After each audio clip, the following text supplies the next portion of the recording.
ഇതെന്താ ചെയ്യുന്നേ? അല്ല എന്താടി ഇത്? ഇത് ബാഗാണോ അതോ ഭണ്ഡാരോ? ഇത്രയും സാധനമൊക്കെ എന്തിനാ ഇതിനകത്ത്? അല്ല ഇതാ ഷേളിന്റെ അല്ലേ? കാണാണ്ട് പോയ നെക്ലസ്. അല്ല നിനക്കിത് എവിടെ നിന്നാ കിട്ടിയത്? എവിടെ നിന്നാടി ഇത്? ഇത് ഷേളിന്റെ നെക്ലസ് തന്നെയാ. പക്ഷെ ഇതെനിക്ക് അത് പൃഥ്വിയുടെ വന്നിരുന്നില്ലേ എന്നെ അച്ഛമ്മയെ ഹോസ്പിറ്റലിലേക്ക് കൊണ്ടുപോവാൻ. അപ്പോ എനിക്ക് നെക്ലസ് അദ്ദേഹത്തിന്റെ കാറിന്റെ പുറകെ നിന്നാ കിട്ടിയത്. But I am also confused. എനിക്ക് മനസ്സിലാവുന്നില്ല ഈ നെക്ലസ് അദ്ദേഹത്തിന്റെ കാറിൽ എങ്ങനെയാ വന്നേന്ന്. ഇതെന്തായാലും ഷേളിന്റെ നെക്ലസ് തന്നെയാ. പക്ഷെ എനിക്കെല്ലാം മനസ്സിലായി. ഞാൻ എപ്പോഴും നിന്നോട് പറയില്ലായിരുന്നോ ആ ഷേളിനും വൃത്തിയിട്ട് പൃഥ്വിക്കുടയിൽ എന്തോ കണക്ഷൻ ഉണ്ടെന്ന്? അവർ തമ്മിൽ ഉറപ്പായിട്ട് എന്തോ ബന്ധമുണ്ട്. ഇപ്പതാ നമുക്ക് ഈ തെളിവും കിട്ടിയിരിക്കല്ലേ? നീ ഒന്ന് മിണ്ടാതിരിക്കും പ്ലീസ്.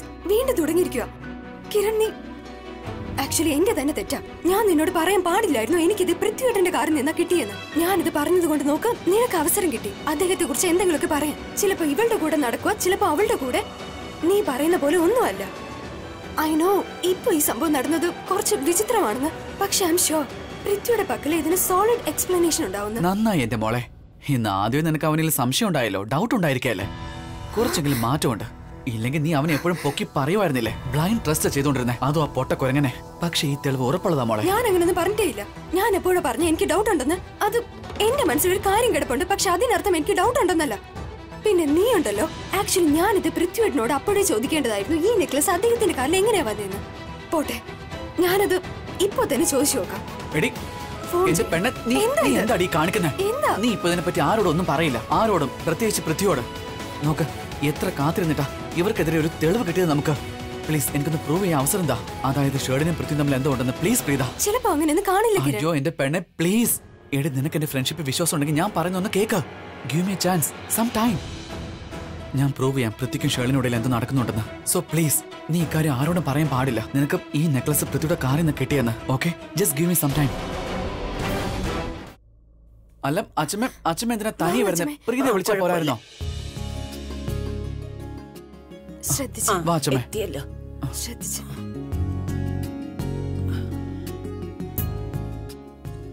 ശരി, thank you. You are okay now?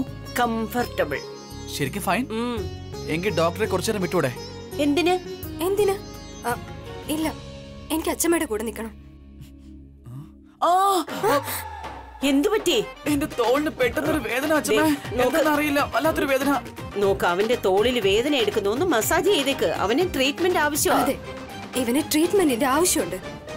പക്ഷെ തോളിനല്ല, ഇവന്റെ സ്റ്റുപ്പിഡിറ്റിക്ക്. എന്താ പറഞ്ഞേ? ഒന്നുമില്ല, ഇവന് ട്രീറ്റ്മെന്റ് വേണമെന്ന് പറഞ്ഞു. കമോൺ പ്രീത, വല്ലാതെ വേദനിക്കുക. ഒന്ന് വേഗം വാടി. അതാ വരുന്നു. അച്ഛമ്മേ, എന്തെങ്കിലും ആവശ്യമുണ്ടെങ്കിൽ എന്നെ വിളിച്ചാൽ മതി കേട്ടോ. ശരി മോളെ. നീ വെറുതെ ഇങ്ങനെ ഓടുന്ന് പറഞ്ഞുകൊണ്ടിരിക്കാതെ നോക്ക്. ഞാൻ ഇപ്പൊ തന്നെ അദ്ദേഹത്തെ ഫോൺ വിളിച്ചു നോക്കാം. എല്ലാ കാര്യങ്ങളും ക്ലിയർ ആകുമല്ലോ. വെറുതെ കഥകളും എന്നേണ്ട കാര്യമില്ല. എന്താ ഇത്? എനിക്കൊന്നും കാണാൻ വേണ്ട, ഒന്നും കേൾക്കാൻ വേണ്ട കേട്ടോടെ. ഇന്ന് ഞാൻ പറയുന്നത് നീ കേൾക്കും. നിന്റെ കാര്യത്തെക്കാളും ഇമ്പോർട്ടന്റ് എന്റെ കാര്യം. ഞാൻ പറയുന്നൊന്ന് കേൾക്കും. എത്ര നാൾക്ക് ശേഷം ഇത്രയും വലിയൊരു തെളിവ് നമുക്ക് കിട്ടിയിരിക്കുന്നത്, ഒരു നല്ല അവസരം കിട്ടിയത്. എന്നിട്ട് നീ ഒരു കാര്യം സമ്മതിക്കുമല്ലോ. നിനക്ക് ഷേളിന് സംശയമുണ്ട്, എനിക്കാണെങ്കിൽ പൃഥ്വിയും സംശയമുണ്ട്. അവന്റെ ലൈഫിൽ ഏതൊരു പെണ്ണുണ്ടെന്ന്. ആ പെൺകുട്ടി മാനസിയായിരുന്നു. അവള് നിന്നോട് കളവ് പറഞ്ഞു, നിന്നെ ഉപയോഗിച്ച് പൃഥ്വിയുടെ മനസ്സിൽ ഇടം പിടിക്കാൻ വേണ്ടി. പൃഥ്വിക്ക് അവളുടെ ഒരിക്കലും ഇൻട്രസ്റ്റ് ഇല്ലായിരുന്നു. അവൾ ഈ കാര്യം എല്ലാവരുടെ മുന്നിൽ ആക്സെപ്റ്റ് ചെയ്തതുമാണ്. ആണോ ഇല്ലയോ? നീ എന്തിനാ പെണ്ണെ ഒരു കാര്യമില്ലാത്ത കാര്യം മാത്രം ഇങ്ങനെ ചോദിച്ചോണ്ടിരിക്കുന്നേ? അക്കാര്യം നടന്നു കഴിഞ്ഞു. അങ്ങനെ സംഭവിച്ചെങ്കിൽ സംഭവിച്ചോട്ടെ. മൈ ഗോഡ്, നോക്ക്, ഞാൻ സമ്മതിക്കുന്നു. അവൾ എന്നോട് കള്ളം പറഞ്ഞു, അവൾ എന്നെ ഉപയോഗിച്ചു വന്ന്. പൃഥ്വി നല്ല മനുഷ്യനാണ്, അവൻ അങ്ങനെയാണ് ഇങ്ങനെയാണ് എല്ലാം ഞാൻ സമ്മതിക്കുന്നു പ്രീത. പക്ഷെ അവൾ പറഞ്ഞ കാര്യങ്ങളൊക്കെ കളവാണ്. അന്ന് അവൾ അവിടെ കള്ളം പറഞ്ഞെങ്കിലും എന്നോട് സത്യമായിട്ട് പറഞ്ഞത് പൃഥ്വിയുടെ ലൈഫിൽ മറ്റൊരു പെണ്ണോട് ഉണ്ടെന്ന്. അത് ശരി. അതും കള്ളമാണെങ്കിലോ? ആർക്കറിയാം അതും കള്ളമല്ലെന്ന്? എന്റെ പ്രീത, അവൾ 1-ാം നമ്പർ കള്ളിയാണ്. എന്നാ ശരി, അതൊക്കെ പോട്ടെ.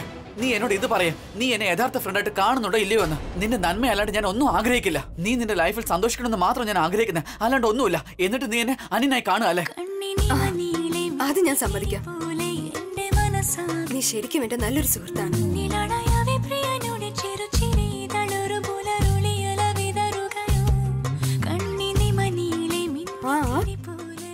ആണ്. പക്ഷെ പിന്നെ എന്താ?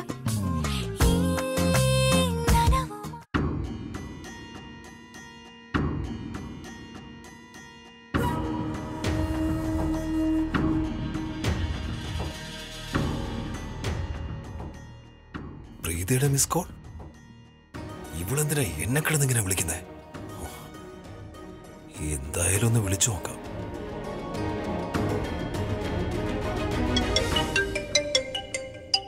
ആരാടി? നീ എന്തിനാ അറിയുന്നേ?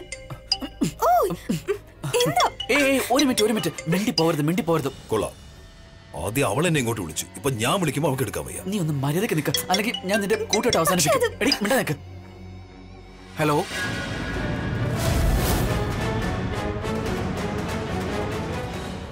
ഹലോ, ഇത് കിരണിന്റെ ശബ്ദമാണല്ലോ. പ്രീതയുടെ ഫോൺ എടുത്തിട്ട് ഈ അലവലാതി എന്തിനാ സംസാരിക്കുന്നേ? ഇനി ഞാനറിയാതെ അവന്റെ ഫോണിലെങ്ങാനാണോ വിളിച്ചേ? അല്ലല്ലോ, ഇത് പ്രീതയുടെ നമ്പർ തന്നെയാണല്ലോ. Hello, hello Prithvi. ഞാൻ കേൾക്കുന്നുണ്ട് mister Nambiar. I think cross connection ആയെന്നാ തോന്നുന്നത്. ഞാൻ പ്രീതയാണ് വിളിച്ചത്, പക്ഷെ നിന്നെയാ കിട്ടിയത്. അല്ല ഡ്യൂഡ്, ഇത് പ്രീതയുടെ ഫോൺ തന്നെയാ. അവള് കുറച്ച് ബിസിയാ. എന്റെ ഡ്രസ് എടുത്ത് വെക്ക. എന്ന് വെച്ചാ എന്റെ അച്ഛമ്മയുടെ ഡ്രസ്. ശരി, കുറച്ച് കഴിഞ്ഞ് വിളിക്കാം. Okay, bye. നന്നായി ചൂടായി വേണേ. ഇനി ഇതുകൊണ്ട് അയൺ ചെയ്യാം. ഈ പ്രീത കിരണിന്റെ മുറിയിൽ എന്താ ചെയ്യുന്നേ? ഐ ആം ഡാം ഷുവർ ആ പൊന്ന അലവരാതി എന്നോട് കള്ളം പറയുകയാണ്. പ്രീത അവന്റെ അമ്മയ്ക്ക് വേണ്ടിയ വസ്ത്രങ്ങൾ എടുത്ത് വെക്കുന്നതെന്ന്. അല്ല, ഐ ആം ഡാം ഷുവർ ആ പ്രീത ആ കിരണിന് വേണ്ടി അവൻ ഡ്രസ് എടുത്ത് വെക്കുന്ന. പക്ഷെ എന്തിന്? അവന്റെ സ്വന്തം വസ്ത്രം സ്വയം എടുത്ത് വെച്ചൂടെ? പിന്നെ ഒരു കാര്യം എനിക്ക് മനസ്സിലാകുന്നേ ഇല്ല. ഞാൻ പ്രീതയെ വിളിച്ചപ്പോൾ അവള് ഫോൺ എടുക്കാതെ ആ ഊള ക്രിക്കറ്റ് പ്ലെയറിനെ കൊണ്ട് എന്തിനാ ഫോൺ എടുപ്പിച്ചേ? ഓ ഗോഡ്, എന്തായിരിക്കും അവിടെ നടക്കുന്നേ? ഇനി ഇങ്ങനെയാണോ? ഇങ്ങനെങ്ങാനാണോ സംഭവിച്ചേ? ആ കിരൺ എന്റെ കോൾ റിസീവ് ചെയ്തതുപോലെ, അതുപോലെ ഞാൻ ഷെർലിൻ ബേബിയെ വിളിച്ചപ്പോൾ ഫോൺ റിസീവ് ചെയ്തത് രാധികന്റെ ആ കോൾ എടുത്തതുപോലെ. അല്ലല്ല, അങ്ങനെ സംഭവിക്കില്ല. ഈ അലവലാതി ക്രിക്കറ്റ് പ്ലെയർ ശരിക്കും ഫ്രീ ആയിട്ടാണ് സംസാരിച്ചത്, ശരിക്കും കോൺഫിഡന്റ് ആയിട്ട്. അവൻ കള്ളം പോലും പറഞ്ഞില്ല, ഞാൻ രാധിക ആന്റിയോട് കള്ളം പറഞ്ഞതുപോലെ. ഇതിന്റെ അർത്ഥം എന്താണ്? എന്താണ് ഇതിന്റെ അർത്ഥം? എന്താണ് ഇതിന്റെ അർത്ഥം എന്ന്?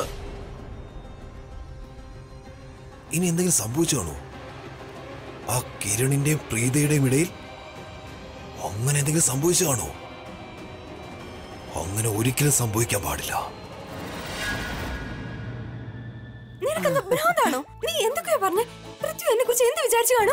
അവൻ എന്താണോ വിചാരിക്കേണ്ടത്, അവനിപ്പോ അത് തന്നെ അവൻ വിചാരിച്ചോണ്ടിരിക്കുന്നത്. എന്ന് വെച്ചാ ഞാൻ അവന്റെ വാലൊരു തിരി കൊടുത്തു. ഇതിന്റെ പേരാ ഷോക്ക് ട്രീറ്റ്മെന്റ്. അവനിപ്പോ പരിഭ്രമിക്കുന്നുണ്ടാവും. പരിഭ്രമിച്ച എന്താ സംഭവിക്കാം? എല്ലാം കൊളാവോന്നെ. അവന്റെ കൺട്രോൾ പോവും. അവന്റെ സമനില തെറ്റിക്കഴിഞ്ഞാ പിന്നെ അവൻ ഉറപ്പായിട്ട് സമ്മതിക്കും ഈ നെക്ലസ് ഷേളിന്റെ ആണെന്ന്. അത് ശരി, അത്രയ്ക്ക് മന്ദബുദ്ധിയൊന്നും അല്ല ഞാൻ.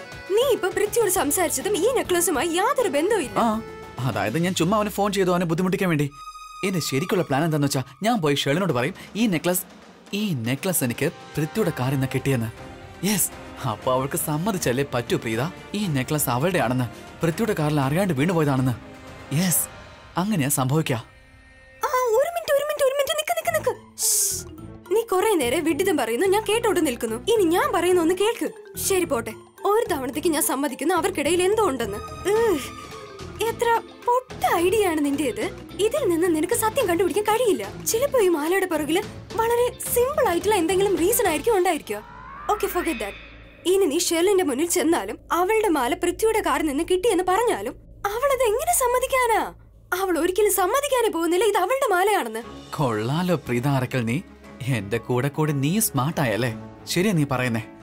ഷേളിന്റെ സ്വഭാവം വെച്ച് നോക്കിയാ അവൾ ഒരിക്കലും സമ്മതിക്കാൻ പോകുന്നില്ല. അതായത് അവൾ സൂത്രക്കാരിയാണ്. അവള് ശരിക്കും അങ്ങനെയാ. പക്ഷെ ഇനി എന്താ ചെയ്യേണ്ടത് അതാലോചിക്ക. ഇനി അവൾ എല്ലാവരുടെ മുന്നിൽ വെച്ച് ഇത് അവളുടെ മാലയാണെന്ന് അക്സെപ്റ്റ് ചെയ്തില്ലെങ്കിൽ എന്റെ ഈ പ്ലാൻ എന്റെ നേർക്ക് തന്നെ പാരയായിട്ട് വരും. അപ്പൊ നിനക്കും അവസരം കിട്ടുമല്ലോ എന്നെ രണ്ട് പറയാനായിട്ട്, എന്നെ ചീത്ത പറയാൻ. റൈറ്റ്? ഇല്ലില്ല പ്രീത, അങ്ങനെ സംഭവിക്കാനേ പാടില്ല മോളെ. അപ്പൊ ഞാൻ ഉറപ്പായിട്ട് ഇങ്ങനെ വേണം എക്സിക്യൂട്ട് ചെയ്യാനായിട്ട്. അവൾ ഉറക്കെ വിളിച്ചു പറയണം ഈ മാല അവളുടെ ആണെന്ന്. അപ്പൊ അവൾ എന്റെ ട്രാപ്പിൽ പെടുവന്നേ. പക്ഷെ പ്ലാൻ എന്താ? അത് ഇനി വേണം ചിന്തിക്കാൻ.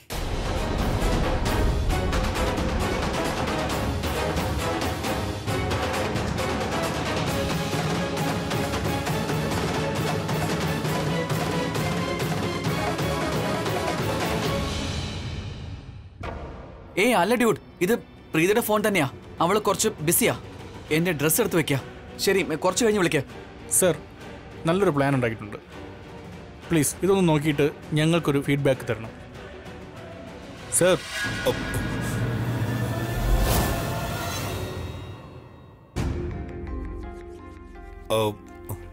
Meeting postponed. ഈ മീറ്റിംഗ് നമുക്ക് പിന്നീട് കണ്ടിന്യൂ ചെയ്യാം. Please don't mind. ഒരു അർജന്റ് കാര്യം വന്നിട്ടുണ്ട്, അതുകൊണ്ട് എനിക്ക് അതിൽ കോൺസെൻട്രേറ്റ് ചെയ്യണം.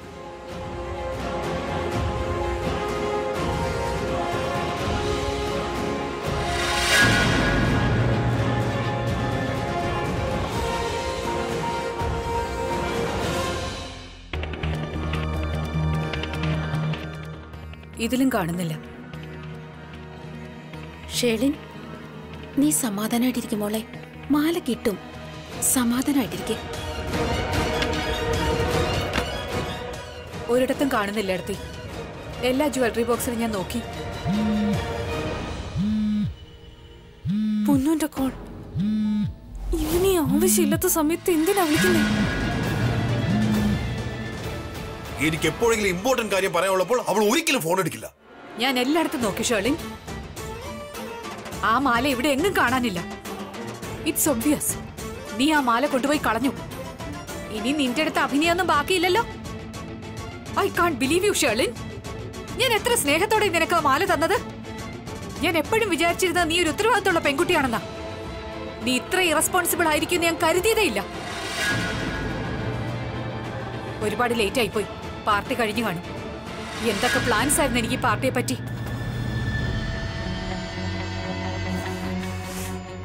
Damn it, receive the phone. ഷെളിൻ, നിനക്ക് ആദ്യം ഫോൺ വരുന്നുണ്ട്. നോക്ക്, അത് വൈബ്രേറ്റ് ആകുന്നുണ്ട്.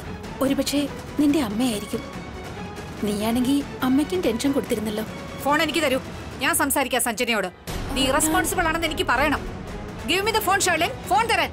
ചേച്ചി, അത് പോട്ടെ ചേച്ചി. മോളെ, നീ ചെല്ലേ. നിന്റെ അമ്മയോട് സംസാരിക്ക്. ചേച്ചി, ഒന്ന് സമാധാനായിട്ടിരിക്കെ. അവൾ കുട്ടിയല്ലേ, ചിലപ്പോഴൊക്കെ തെറ്റുകൾ സംഭവിച്ചേക്കാം. അവളോടൊന്ന് ക്ഷമിക്ക്. ചിലപ്പോ മാല ഇവിടെ എവിടെയെങ്കിലും കാണും. എനിക്ക് നല്ല വിശ്വാസമുണ്ട്.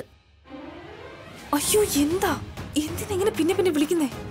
ഞാൻ കവിത ആന്റിയുടെയും രാധിക ആന്റിയുടെയും കൂടെ അത്യാവശ്യമായിട്ടൊരു കാര്യം ചെയ്യായിരുന്നു.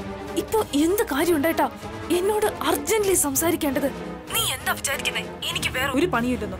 ദിവസം മുഴുവൻ ഞാൻ നിന്റെ കോൾ എടുക്കണം. നിന്റെ വിവരക്കേട് എഴുന്നള്ളിച്ചു കഴിഞ്ഞോ? ഇനി ഞാൻ പറയുന്നൊന്ന് കേൾക്ക്. ആ പ്രീത ഇപ്പോ ആ പന്ന ക്രിക്കറ്റ് പ്ലെയറിന്റെ മുറിയിലാണ്. ആണെങ്കിൽ ഇതാണോ നിന്റെ ഇത്ര വലിയ പ്രശ്നം? അതെ ആണ്.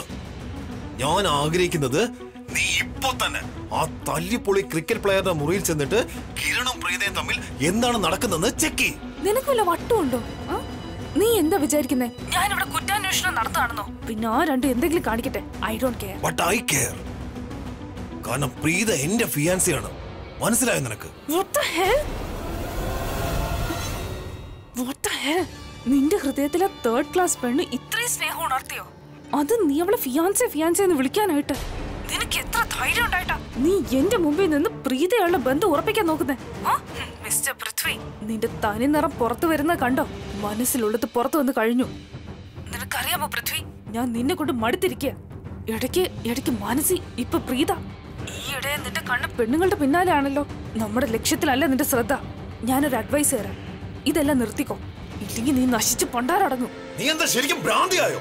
എന്തെങ്കിലുമൊക്കെ വിളിച്ചു വന്നോണ്ടിരിക്കുന്നു. ബേബി, എന്റെ ചക്കരേ, അങ്ങനെയൊന്നും ഇല്ല. ഓ ഷട്ട് അപ്പ്. ഈ പൊന്നും മഞ്ഞും ഒക്കെ നിന്റെ കൈ തന്നെ വെച്ചോ. നീ സ്റ്റുപ്പിഡ് നമ്പ്യ ബ്രദേഴ്സിനെ പോലെ ആയി. എപ്പ നോക്കിയാലും പ്രീത എന്ന് പറഞ്ഞ് നടക്കുക. എത്ര കഷ്ടപ്പെട്ടിട്ടാ ഞാൻ ആ രോഹിതിന് പ്രീതയിൽ നിന്ന് അകറ്റാൻ ശ്രമിച്ചോണ്ടിരിക്കുന്നേ. അപ്പൊ നീ അവളുടെ പുറകെ പോകുന്നു. നീ എന്തൊക്കെയാണ് ഈ വിളിച്ചു പറയുന്നത്? Have you lost it? Are you crazy? ഞാൻ കിരണിന്റെ മുറിയിൽ പോയി ചെക്ക് ചെയ്യാൻ പറഞ്ഞ എന്തിനാണോ? കാരണം എന്താണോ, ഞാൻ കുറച്ച് മുൻപ് പ്രീതയെ വിളിച്ചപ്പോൾ പ്രീത കോൾ റിസീവ് ചെയ്തില്ല. അതുമാത്രമല്ല, പ്രീതയ്ക്ക് പകരം കോൾ റിസീവ് ചെയ്തത് കിരണാണ്.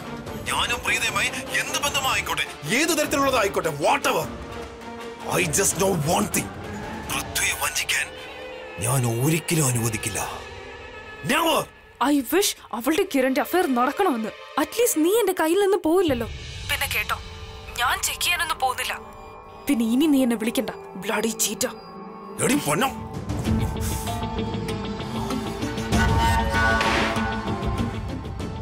Nonsense, what rubbish. ആ തലതിരിഞ്ഞവൾ എന്തെങ്കിലുമൊക്കെ പറഞ്ഞോണ്ടിരിക്കുക. ഞാൻ ആ നമ്പ്യാർ പയ്യന്മാരെ പോലെ അവളുടെ പിന്നാലെ നടക്കുന്നതല്ലേ പറഞ്ഞത്. പ്രീതയുടെ പിന്നാലെയോ? എനിക്ക് ആ പ്രീതയിൽ യാതൊരു ഇൻട്രസ്റ്റും ഇല്ല. അതോ എനിക്കിനി എന്തെങ്കിലും ഇൻട്രസ്റ്റ് ഉണ്ടോ പ്രീതിയില്? ഓ വിട് അങ്ങോട്ട്. എനിക്ക് യാതൊരു ഇൻട്രസ്റ്റും ഇല്ല. എനിക്ക് ഇൻട്രസ്റ്റ് ഉള്ളത് ഒരേ ഒരു കാര്യത്തിലുള്ളൂ. എനിക്ക് ആ രോഹിത് നമ്പ്യാരോട് പ്രതികാരം ചെയ്യണം. അവന്റെ എല്ലാ സ്വത്തുക്കളും തട്ടിയെടുക്കണം. രോഹിത് നമ്പ്യാരോട് എനിക്ക് പ്രതികാരം ചെയ്യാനുള്ള ഫീലിംഗ് എത്ര സ്ട്രോങ് ആണെന്നോ, എത്ര സോളിഡ് ആണെന്നോ, അതിനു മുമ്പിൽ പ്രീതയും അയാളുടെ ഇഷ്ടത്തിന് യാതൊരു പ്രാധാന്യവും ഇല്ല. പ്രീതയുടെ എന്നല്ല, ഷെർലിന്റെ പ്രേമവും എനിക്കൊട്ടും പ്രധാനമല്ല. അവളൊരു ഇര മാത്രമാണ്.